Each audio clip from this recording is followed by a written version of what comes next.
Double Pain by Sean Lansendorfer. It was so early that the sun wasn't even awake yet.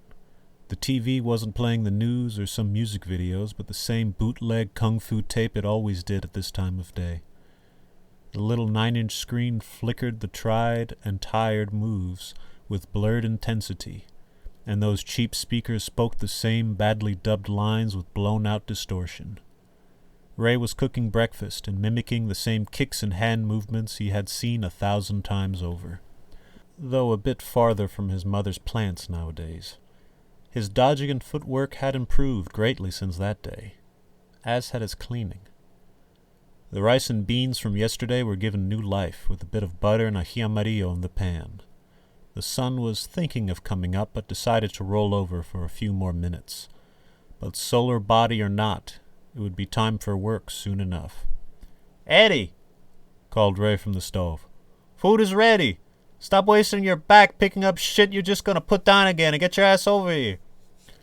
Too close and too early for how loud his brother was being. The iron plates were gingerly placed on the cement floor of the basement, as Eddie wiped the sweat from his face and turned to check on the glass he had set up to test his new cleaning agent. It had been a grueling process, but a hope for enough money to ensure his mother wouldn't have to work anymore. A nice thought, but she planned on working well past retirement regardless of what he planned. The woman was made of iron, and not even a 12-hour shift at the factory could break her. Eddie was diligent all the same, and hell-bent on perfecting his solution. After years of trial and error, this mix could finally be it. Vinegar may be the secret to a streak-free shine, along with those chemicals he stole from the building they often worked at, but a finish so clean that it was like the glass was not even there.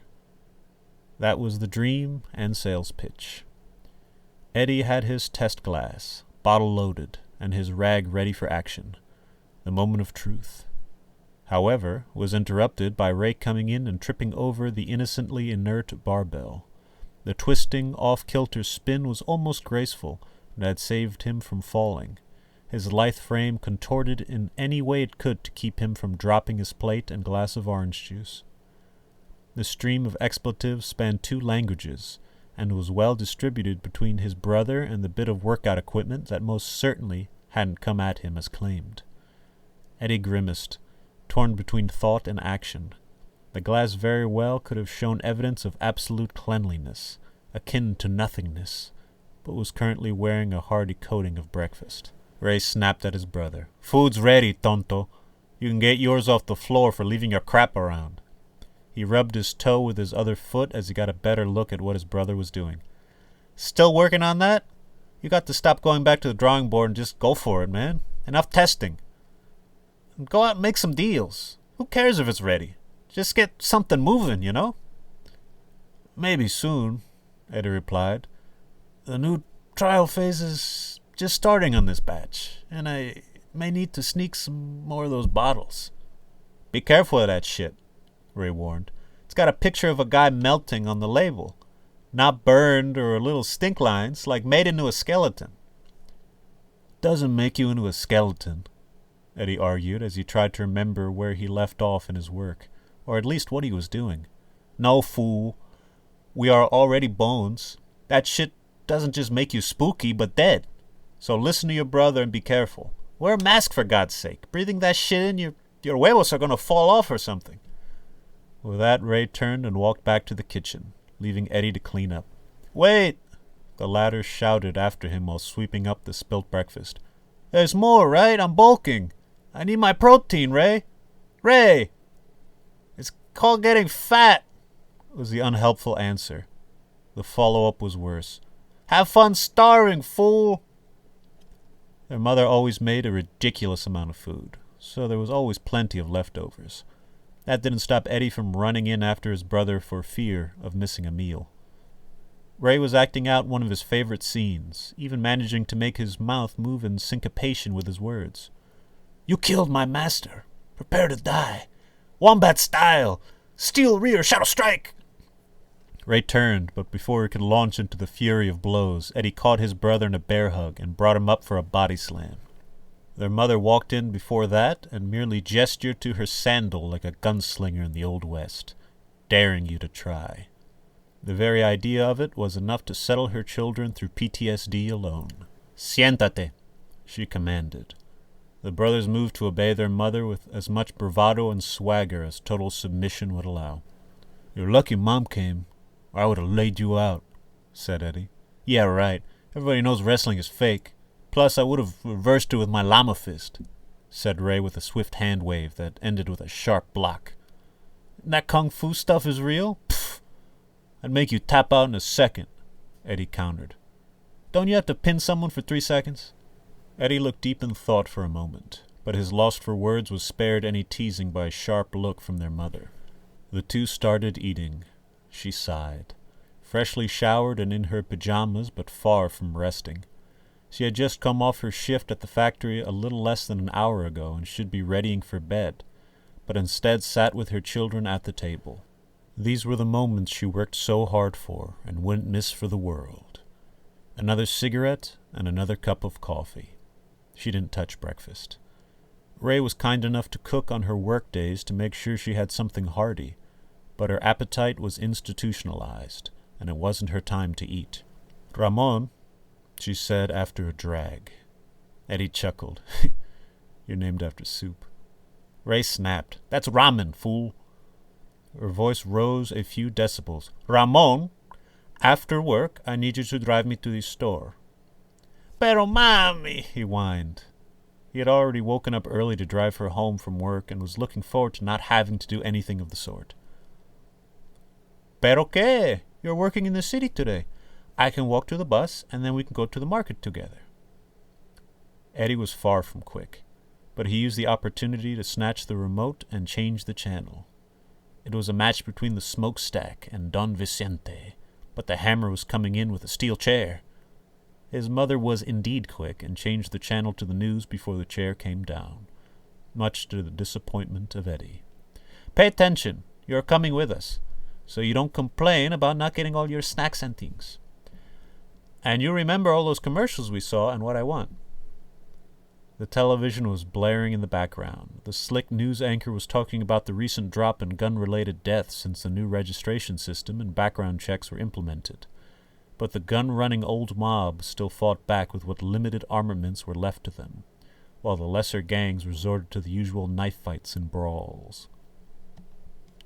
Ray was complaining louder than the broadcast, but made the mistake of saying he was tired. His mother was quick with the laundry list of all she does and has done in the past, not to mention her 12-hour shift and how all his efforts paled in comparison to her sacrifices. It was a losing battle. Eddie reached for the remote but was disarmed by a shoe he had no chance of dodging. Ay, mommy, he whined as he shook the sting from his hand. You know I don't like that wrestling. It's too violent, she said as she brandished the remote threateningly. Ray could never help himself. What do you mean, Mom? You don't see them holding each other? It's romantic. She took off her other slipper and had it in her hand like a quick-draw gunslinger, and had her son running before he even finished his sentence. Make love, not war, he said as he rounded the corner of the cabinets. Even still, the shoe circled round and found its mark as if compelled by a supernatural force given to all mothers. Breakfast was had, as was the fight to decide who gets to use the bathroom first. It wasn't long before they were in their beater car and off to work. Ray opened up his binder and pulled out a cassette that was a few generations down from the original. The sound was more of a feeling for your bones than something you listened to. The tape deck made a delightful squealing noise, followed by a crunching that made the MC's voice drop a few octaves. Damn it! This piece of shit ate my tape again, Ray shouted as he hammered the dash with his fist. When are we getting a CD player? When we could afford more than gas. Mercedes will be lucky if she gets us to work in one piece. The car was far from a Benz, but the name stuck. Ray wasn't listening, being too busy winding the tape back while waiting at the stoplight. His efforts were not in vain as a subwoofer in the back started to rattle the car once more. Traffic was always bad, so he had to leave before the sun was thinking of coming up, so as not to get stuck with everyone else leaving early.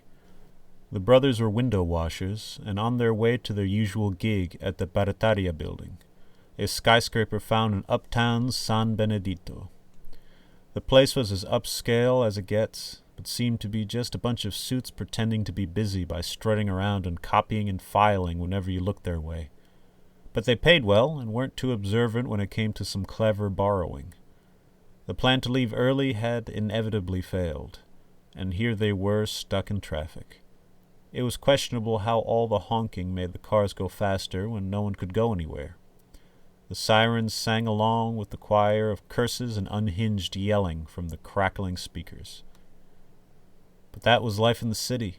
A 10-minute drive took an agonizing hour, and a bit longer if you were coming in from the townhouses like the brothers. They made it to the building and entered the parking garage with plenty of time to get to the roof before anyone wondered where the window washers were, though this place was remarkably more lax than some of the others. Ray hopped out and stretched. Top floors are still being remodeled, so you know what that means. Yeah, there are a few rows of windows we can get away with not cleaning, he answered, while reaching back for his pack. Eddie was getting together the buckets and squeegees when he saw Ray with a familiar spray bottle. What do you have there? He asked with a bit of suspicion mixed with unease. That new stuff you've been working on. I know you've been whining about not getting to try it in your head all day. Give me that back. It's not ready. Eddie was ready to pursue his brother when a black Cadillac came screaming in and nearly ran the two down as it took the two parking spots next to their car.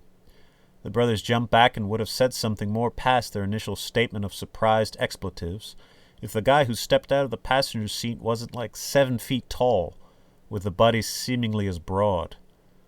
In a dark suit and sunglasses, a tall thug with a mop of dishwater blonde hair walked by like he didn't even know they were there, and opened the door for an old pit bull of a man. The latter stepped out, preceded by a puff of cigar smoke, and just a general feeling of uneasiness from whoever was unlucky enough to be in his presence. Sorry, boys. My driver knows how much I hate being late, he said with a casual air that let you know it was all business as he slipped them a $10 bill to fight over. They both saw the pearl handle of his silver revolver as he put his wallet away.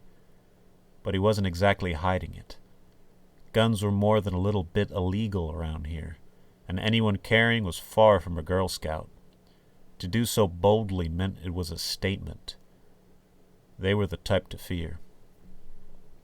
Two of the thugs seemingly stepped out of nowhere, solely to intimidate the brothers as their boss walked away. The driver was a skinny fella, despite his height, with slicked back hair so greasy it looked like it could catch fire from that cigarette in his mouth at any time. His pal was darker than the brothers and so wide that you weren't sure how he made it through doors. The dishwater blonde was already at the elevator. The two thugs made their way over to meet him, flanking their leader without even a passing acknowledgement for the brothers they had nearly run down, past the displeasure in their glare.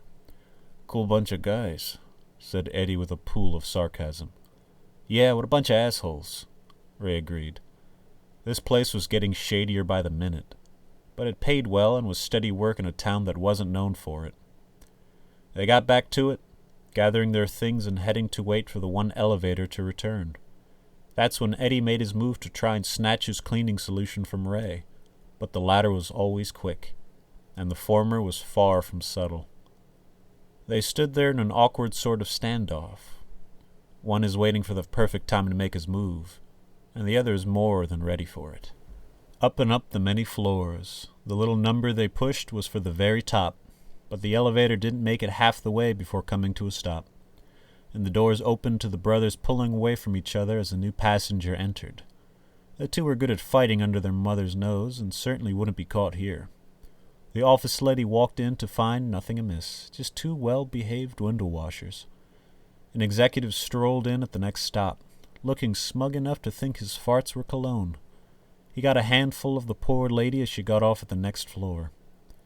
The brothers were glaring holes through the back of his head, but sadly knew saying a word would mean she would lose her job, and they would be out the door with her. They settled on spraying a healthy bit of window cleaner on the back of his pants, so it looked like he had an accident. He was out on the penultimate floor before the construction, and the battle raged on, but with no clear victor by the time they reached the top. Out they went with gathered gear and onto the swing station before long. Out in the open air, with the sun shining and a lovely 500-foot drop. They were normally a bit uncomfortable with heights on a second-story job, but being this high was a different sort of thing. It was funny, having shaking knees on a stool when changing a light bulb, but unconcerned on the side of a skyscraper. It was the staggering gulf between the tangible and the extreme. It's easier to fear what you can understand. It was quick work, seeing as how they skipped the floor that was under construction. Not all the windows were installed anyway, so what was the point? The motor in the gondola was an old one, so it was slow going down. That's what made a job that could take half the time take as long as it did. But they got paid by the hour, so no harm, no foul. There were no blinds on the executive level. You were too damn high to worry about that, in every meaning of the word. They should have installed blackout curtains to hide some of the stuff they got up to on those floors, or bring in a priest on occasion. It was a running joke between the brothers about what they might be forced to see, a backroom deal or a full satanic ritual. It had not escaped them that they were cleaning the facade of the dirtiest sort of people. Today's show was nothing overly scandalous or even that interesting. It was a meeting by the looks of it, so no look of surprise from the secretary before she ran out, or someone quickly trying to hide the drugs they were just doing. The brothers paid it no mind, just a bunch of stiffs with their suits talking shop or pretending to. Probably how they could get a fat bonus if they laid off a bunch of people. The brothers worked with no one paying them any mind. It was like these business types thought the windows got clean all on their own. The rooms were soundproof, so they never heard anything important or saucy anyway. Then there was a silent bang, more felt than heard, with a violent, unfeeling flash and a splatter of blood on the window they were looking through. Ray stumbled back and almost went over the railing. Eddie fell to his knees and got the perfect angle of the short bastard who had nearly run them down with a smoking gun in his hand. To see such violence through the screen was a regular occurrence with their tastes in entertainment. But this was no television with its partition between reality and the fantastical. This was no act, but true brutality they were witnessing. It splintered through the brain like a bullet, leaving anxiety and a deeper trauma than either could very well grapple with now. The body of the executive lay slumped in his chair with a hole through his head, and the expression of absolute surprise nearly cutting through the smug.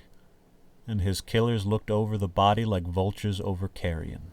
Very slowly did their eyes drift up and to the brothers in the scaffolding, as Ray engaged the mechanism to raise the platform.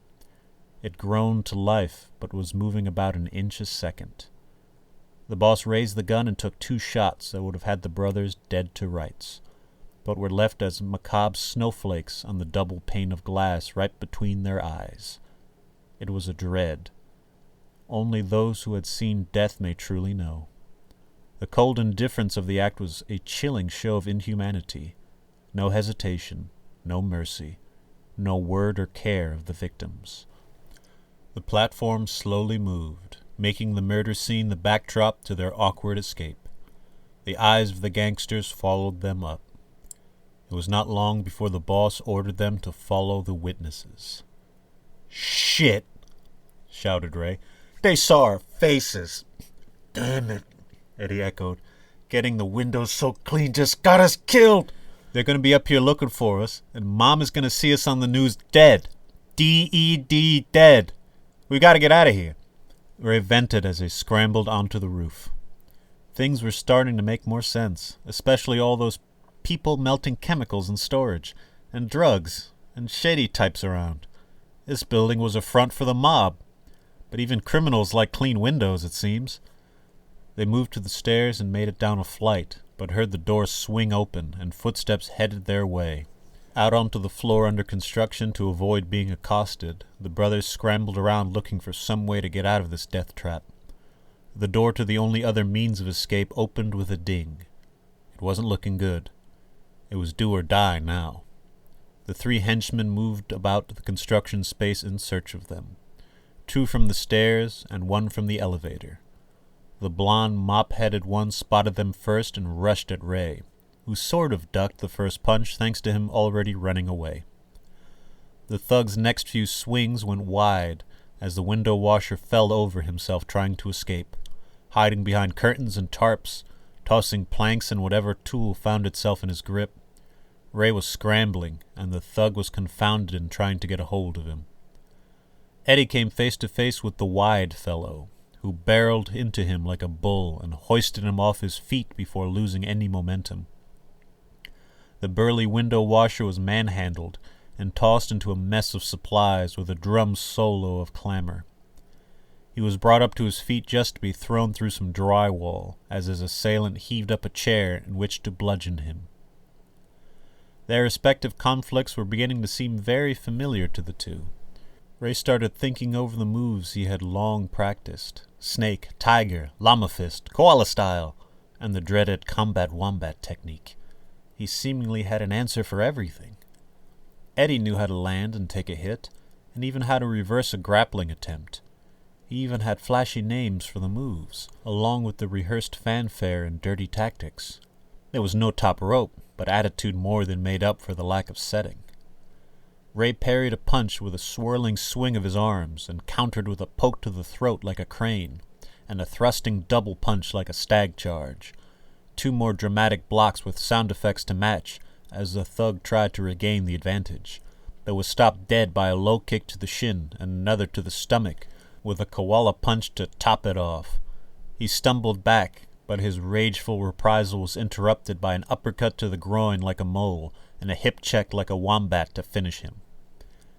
Eddie leaned into the chair and took it like a champ, not having to sell it much. The stocky thug went to grab him, but had his hand caught as they went into a feat of strength. A quick reversal into a choke slam, with the help of a spray of window cleaner to the face. The stocky thug was confounded by both the showmanship and audacity of using pro wrestling moves in a real fight. The confusion continued as he was dropped with a power bomb before Eddie came down on him with an elbow from the top of a workbench. The brothers dusted themselves off and nodded to one another with a confidence unbefitting of those who just got so very lucky. The tall, lanky fellow stepped forward and cracked his neck as he loosened up his wrists and circled his knees. Ray and Eddie were feeling cocky, so they made the first move. It was an immediate and effortless ass-kicking for the two, and a very real reminder of how serious this situation was. So they settled on their best course of action.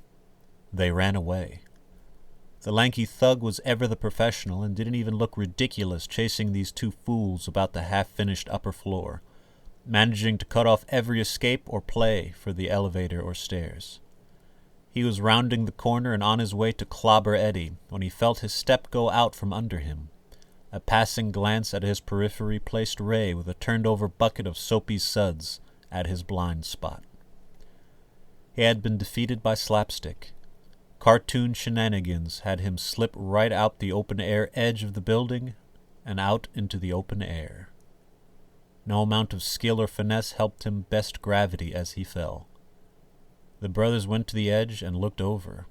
A crowd was already gathered around where the lanky thug landed. What was as much of a relief as it was worrying was that he didn't look dead. A startling thought came to them both. The boss and his revolver. They heard the ding of the elevator. That was one avenue of escape invalidated, and the stairs weren't exactly out of eyesight, and bullets were faster than window washers. They wouldn't make it out without an opening. The boss spoke casually. "Whoever you twos are, come out. I just want to talk." The punctuation on that lie was the cocking of the hammer. Ray whispered to his brother. "He had a revolver, right? How many shots did he already take?" Eddie answered with pessimism. "Yeah, counting bullets sounds fun and all, but it only takes 1 to kill either of us. I don't see why he doesn't have a few more in his pocket." That left Ray scratching his head. "Well, what the hell do we do now? We're just window washers, damn it, not action heroes." Eddie saw the spray bottle his brother had brought of his own make and design. which was once an annoyance and point of contention, but now gave him a plan. The gun-slinging gangster was closing in, so it was now or never.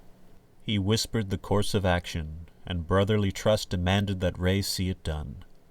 The boss turned the corner to see Ray standing out in the open beside Eddie.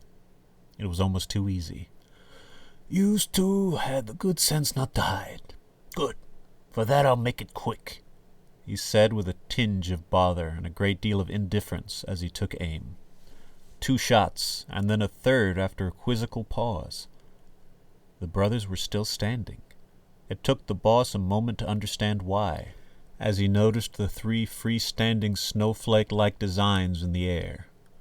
They had cleaned and held one of those loose glass panels, managing to make it so incredibly spotless that it was as if there was nothing there at all. The gun clicked, and the cylinders spun uselessly, as Ray smirked and prepared for a clever one-liner. But that smugness was evaporated as he saw the boss fumbling in his pockets for more bullets. The brothers lifted the glass pane and rushed him, managing to plow him over with only a single shot let off. But 3 bullets were loaded. They kicked him a bit, but made sure not to overstay their welcome. Ray's first thought was to try to wrestle the gun away, but Eddie gestured to the thugs coming to and getting themselves together. It was settled that the proper course of action was to flee as if they owed money. The elevator seemed like a death sentence, trapped in a little room with killers if that door failed to shut in time. They went for the stairs, a mad dash down the flights in flight. They arrived winded at the bottom to a crowd and paramedics helping up the surprisingly sturdy thug who fell from what was surely a lethal height twice over. The brothers hoped to disappear into the crowd, but heard the ding of the elevator and a shot up in the air that panicked everyone in the room before the order to get down and shut up came. The boss was with his humbled goons and in no mood after being humiliated. Worse than injury was insult to a prideful gangster. He now had his prey dead to rights, nothing left in their bag of tricks to save them, and the police nowhere in sight. It was over. They looked down the barrel of the gun but stood tall all the same. In came a shoe from left field, coming around like a boomerang with pinpoint accuracy, knocking the gun out of his dastardly hand, giving precious time for the authorities to arrive. Their mother Juana had rushed over after hearing someone had fallen off the building, and seizing her sons by the ear after dispatching their foe with a single shoe. A mother's intuition had her spring into action with miraculous foresight. "You're going to wish he killed you! I thought you fell off the puto building, idiotas de mierda!" she scolded as she dragged them away. "¡Qué dolor! ¿Por qué 2 hijos? Uno más idiota que el otro! ¡Doble dolor!" And so the family returned home, needing only each other in this mad world to be happy. Love and support strengthened those who stood together where one would have fallen. The event would go down as just another story their mother would say was nothing compared to her escapades, despite the deep trauma the brothers went through. The end. That's it. Benito.